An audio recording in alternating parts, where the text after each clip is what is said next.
Korang dah pernah datang ke dekat restoran ni?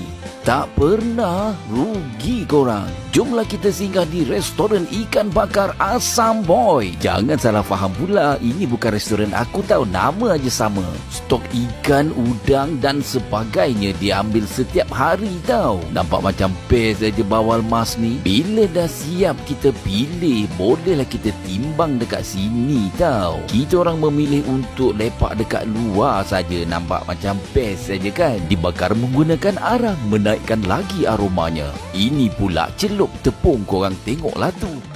Memang mantap. Minyak menggelegak panas-panas. Ada ikan, ada udang, ada juga sotong.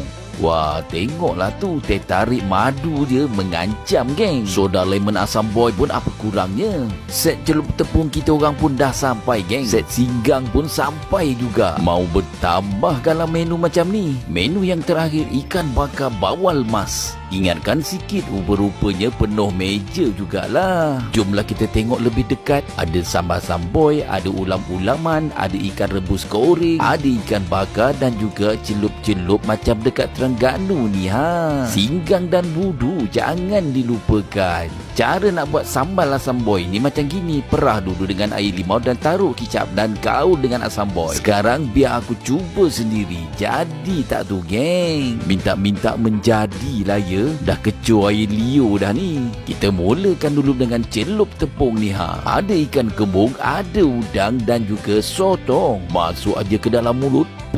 Memang krup-krap. Kita berkena udang pula. Udang yang sangat segar. Sambalnya pula manis-manis, di hujung ada pedas sedikit. Ikannya pula isinya gebu. Makan serbuk kriuk dia pun dah sedap. King of ikan bakar kita cuba ni ha. Ikan bawal mas dicicah dengan sambal Asam Boy. Ikannya fresh, sambal pula ada manis, ada masin dan pedas. Lama betul aku tak makan singgang. Ini kalau orang demam kena singgang terus pulih. Cicah pula dengan budu memang jadi boh. Ikan rebus goreng memang favourite aku. Masuk aja ke dalam mulut, nikmat dunia geng. Ikan goreng rebus ni korang mesti cuba. Bukan hangit tau, disalut menggunakan gula Melaka. Sebab itulah nampak hitam. Dibuka setiap hari kecuali hari Isnin daripada pukul 4.30 petang sehinggalah pukul 11.30 malam.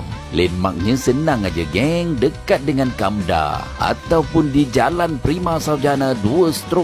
Tengoklah tu, dia orang ni kayu sampai tak boleh berhenti. Ini baru betul-betul makan, bukan cubaan. Cuaca pula terang menerang, tiba-tiba pula hujan. Tak ada hal lagi yang kita